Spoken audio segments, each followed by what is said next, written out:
श्रीमद्भागवत गीता अध्याय 16।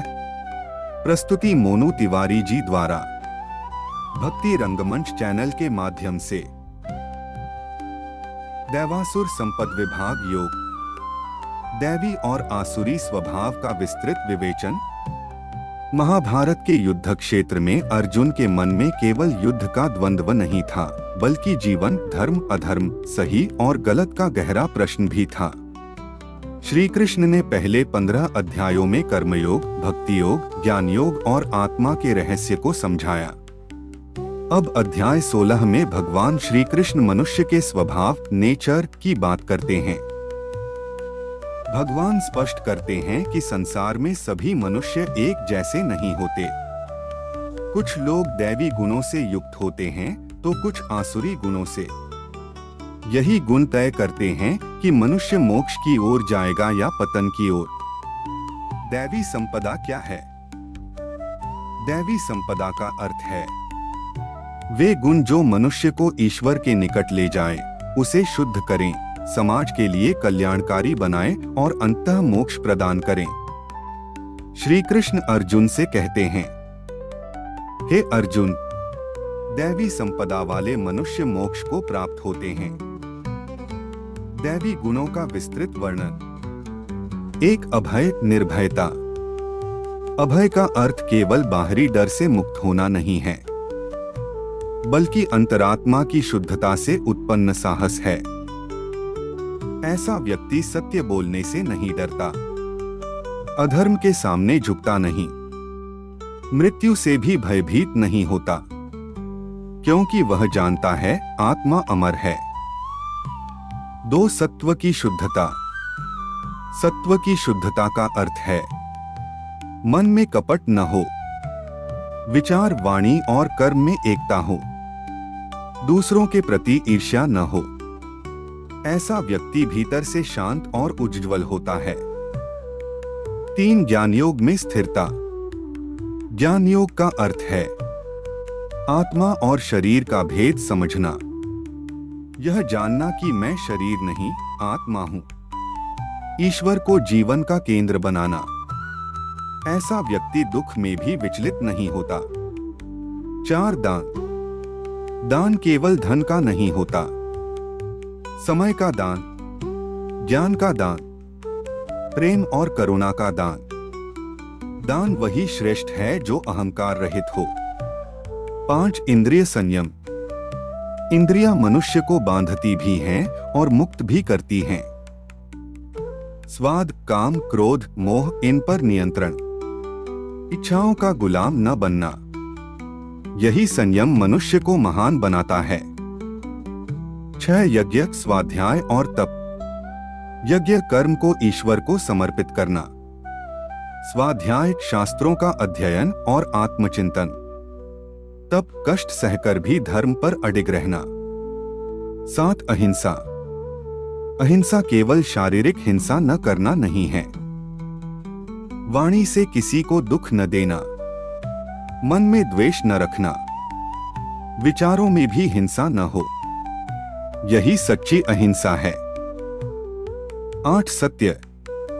सत्य वह है जो दूसरों के लिए हितकारी हो, अहंकार से प्रेरित न हो, धर्म के अनुकूल हो।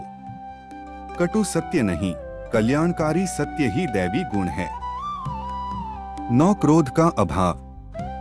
क्रोध मनुष्य का सबसे बड़ा शत्रु है। क्रोध से विवेक नष्ट होता है, बुद्धि भ्रष्ट होती है, संबंध टूटते हैं। दैवी व्यक्ति क्रोध पर विजय पाता है। त्याग। त्याग का अर्थ सब छोड़ देना नहीं, बल्कि आसक्ति छोड़ देना है। फल की इच्छा का त्याग, अहंकार का त्याग। 1, शांति। शांति बाहर नहीं, भीतर होती है। परिस्थितियां कैसी भी हो, मन स्थिर रहता है। 1, 2, करुणा। करुणा वह गुण है जो ईश्वर के सबसे निकट ले जाता है। दुखी को देखकर मन पिघल जाए, सहायता का भाव स्वतः आए। 13 लज्जा, धैर्य और तेज। लज्जा गलत कर्म पर आत्मग्लानि, धैर्य कठिन समय में स्थिरता, तेज धर्म के लिए साहस। 14 अद्रोह और अमानता, किसी से बैर न रखना, अपने गुणों का घमंड न करना, यही दैवी स्वभाव की पूर्णता है।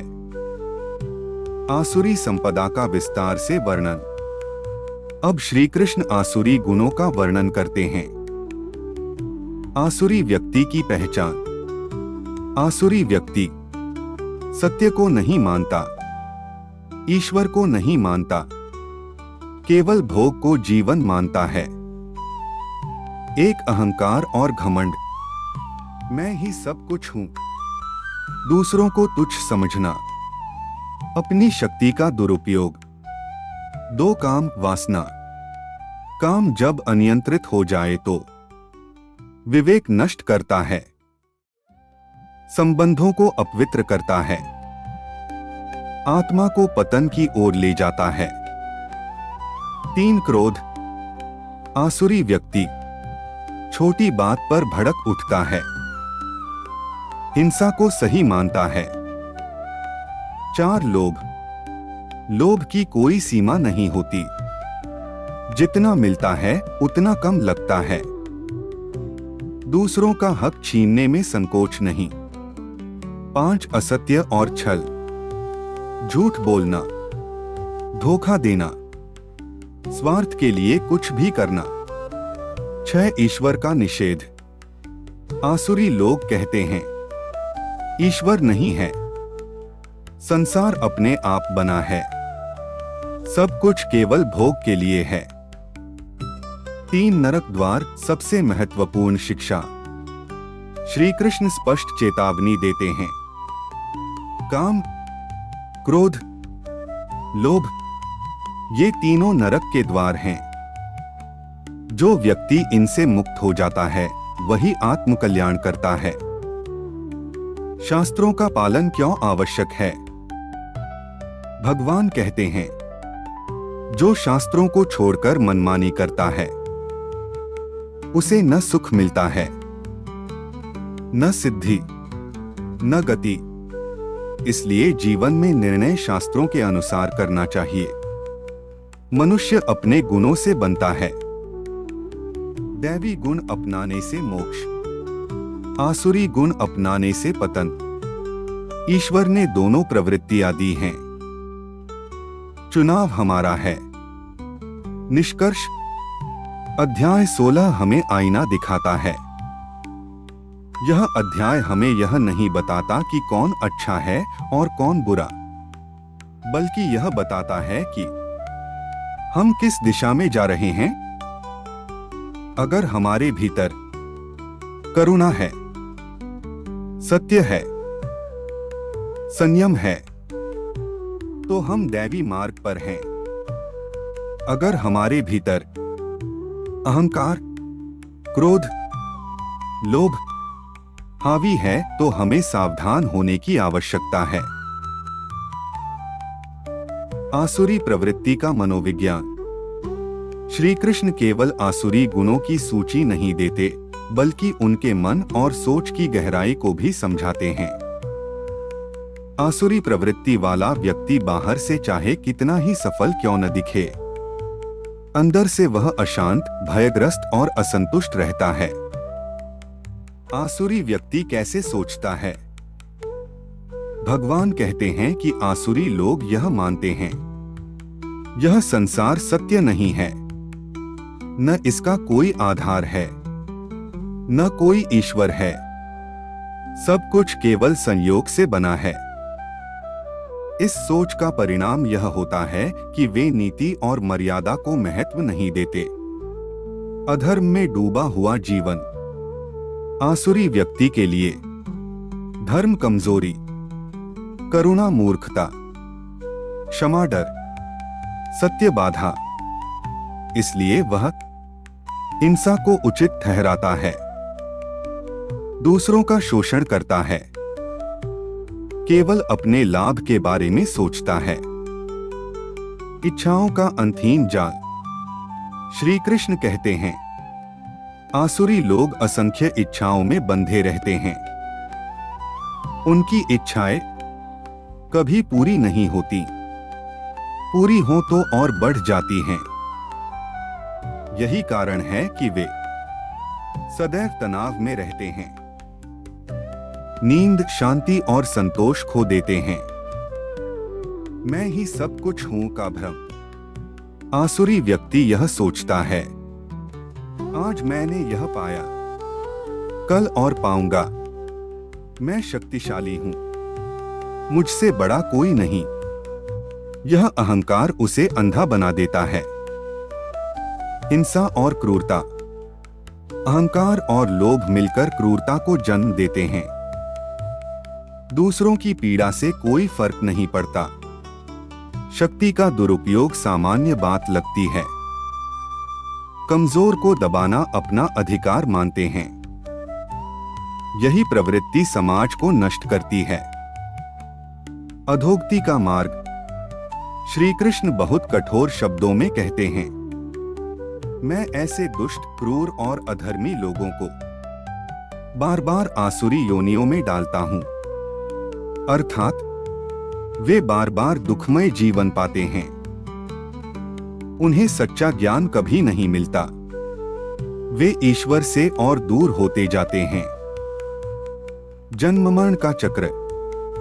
आसुरी प्रवृत्ति वाला व्यक्ति जीवन से सीख नहीं लेता, अहंकार नहीं छोड़ता, इसलिए वह जन्म लेता है, दुख भोगता है, मरता है, फिर उसी प्रवृत्ति के साथ जन्म लेता है।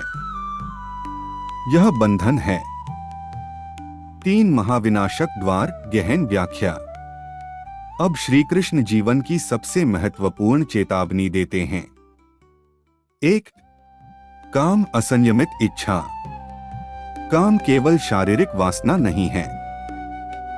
काम है पद की लालसा, प्रसिद्धि की भूख, अधिकार की चाह। जब काम अनियंत्रित हो जाए, विवेक नष्ट होता है, नैतिकता गिरती है, आत्मा बंधन में पड़ती है।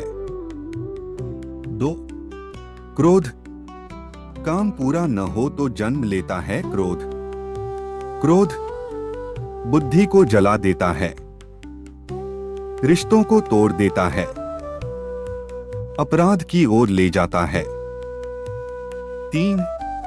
लोभ। लोभ कहता है, बस थोड़ा और, लेकिन यह थोड़ा कभी खत्म नहीं होता। लोभ संतोष छीन लेता है, धर्म को कुचल देता है, इंसान को राक्षस बना देता है। इन द्वारों से बचने का उपाय श्री कृष्ण कहते हैं, जो इन तीनों को त्याग देता है वही आत्म कल्याण करता है। उपाय: इच्छाओं पर विवेक का नियंत्रण, क्रोध पर धैर्य, लोभ के स्थान पर संतोष। शास्त्र जीवन का कंपास। अंत में श्री कृष्ण अर्जुन को बताते हैं क्या करना है, क्या नहीं करना है। इसका निर्णय शास्त्र करते हैं।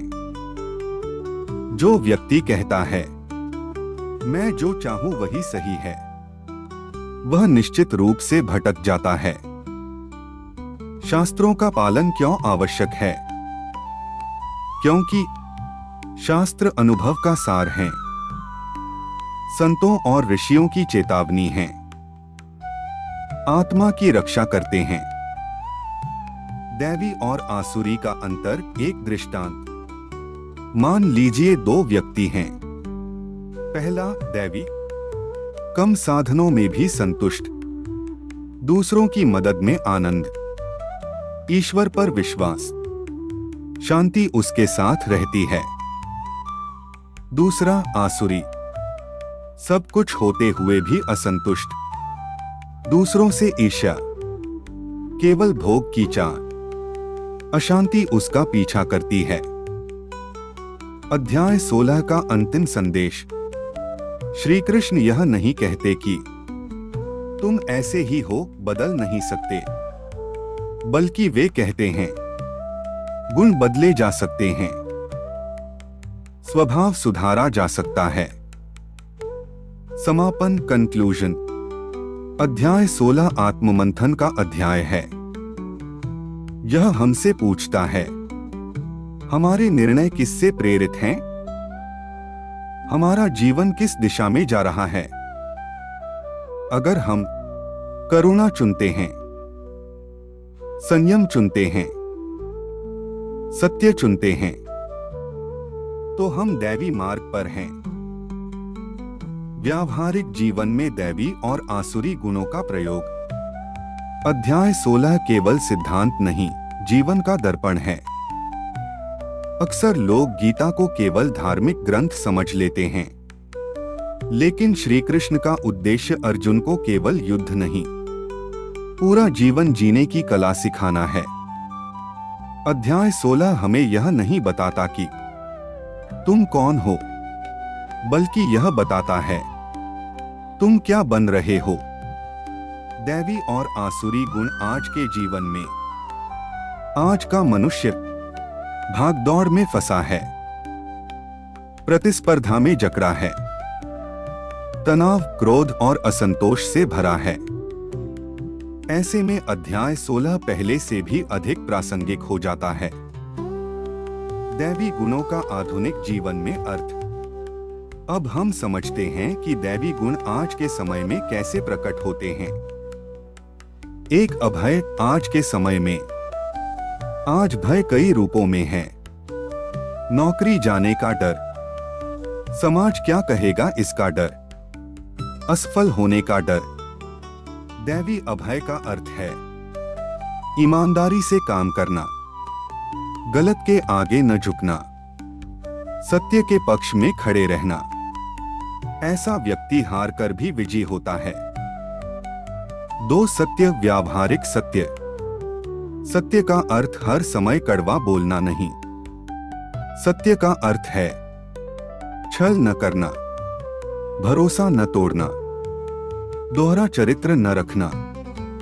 आज के समाज में सत्य सबसे बड़ा साहस है। 3 करुणा कमजोरी नहीं, शक्ति। आज करुणा को कमजोरी समझा जाता है, लेकिन श्री कृष्ण कहते हैं जो दूसरे के दुख को समझता है वही सच्चा मनुष्य है। करुणा से समाज जुड़ता है, टूटता नहीं। 4 संयम। सबसे बड़ा तप। आज हर चीज तुरंत चाहिए, पैसा, प्रसिद्धि, सुख।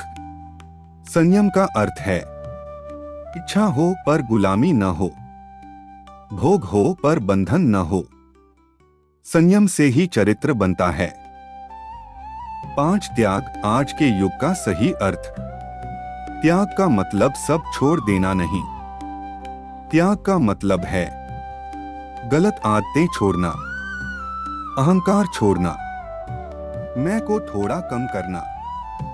आसुरी गुण आज कैसे दिखते हैं? अब देखते हैं आसुरी प्रवृत्ति आज कैसे प्रकट होती है। आधुनिक अहंकार। आज अहंकार रूप बदल चुका है। सोशल मीडिया की दिखावटी जिंदगी, दूसरों से तुलना, मैं बेहतर हूं की भावना, यही अहंकार धीरे धीरे रिश्ते तोड़ देता है। क्रोध। छुपा हुआ जहर। आज क्रोध चिल्लाने में नहीं, बल्कि अंदर ही अंदर जलने में है। यह रिश्तों को खोखला करता है, स्वास्थ्य को नष्ट करता है। लोभ। कभी न खत्म होने वाली भूख। आज लोभ कहता है और कमाओ और जमा करो, दूसरों से आगे निकलो, लेकिन संतोष के बिना सब व्यर्थ है। शास्त्र विमुख जीवन। आज का आसुरी व्यक्ति कहता है जो मन करे वही सही है, नियम बेकार हैं। यही सोच समाज को अराजक बनाती है। जीवन के छोटे निर्णय बड़ा भविष्य। श्री कृष्ण कहते हैं, हमारा भविष्य किसी एक बड़े कर्म से नहीं, बल्कि रोज के छोटे निर्णयों से बनता है। झूठ बोलूं या सच, माफ करूं या बदला लूं, संतोष करूं या लोभ बढ़ाऊं, हर निर्णय हमें दैवी या आसुरी दिशा में ले जाता है। आसुरी से दैवी बनने की प्रक्रिया। सबसे महत्वपूर्ण प्रश्न, क्या आसुरी व्यक्ति बदल सकता है? श्री कृष्ण का उत्तर है हाँ, बिल्कुल। परिवर्तन के 5 चरण। 1. आत्मचिंतन, अपने दोषों को स्वीकार करना। 2. संगति सुधार, अच्छे लोगों के साथ रहना। 3. शास्त्र अध्ययन, गीता जैसे ग्रंथों का चिंतन। 4. अभ्यास, बार बार सही चुनना। 5. ईश्वर पर विश्वास, अहंकार को समर्पण में बदलना। अर्जुन के लिए यह अध्याय क्यों जरूरी था? अर्जुन युद्ध से पहले करुणा में फंस गया था, कर्तव्य भूल रहा था। श्री कृष्ण बताते हैं, कर्तव्य से भागना दैवी नहीं, मोह है। सच्ची दैवीता सही समय पर कठोर निर्णय लेने में भी होती है। अध्याय 16 का अंतिम सार, मनुष्य जन्म से नहीं, गुणों से महान बनता है। दैवी और आसुरी दोनों प्रवृत्तियां हम में हैं। हर क्षण चुनाव का अवसर है। अंतिम संदेश, लाइफ मंत्रा, काम, क्रोध और लोभ से बचो। शास्त्र को मार्गदर्शक बनाओ और अपने भीतर की दैवी शक्ति को जगाओ। यही अध्याय 16 का संदेश है। समापन। अध्याय 16 हमें डराता नहीं, बल्कि जगाता है। यह कहता है, अगर आज तुम बदल गए, तो तुम्हारा भविष्य बदल जाएगा। ऐसी रहस्यमय कहानी सुनने के लिए हमारे YouTube चैनल भक्ति रंगमंच को सब्सक्राइब करें और बेल आइकन दबाना न भूलें। धन्यवाद। जय श्री कृष्णा।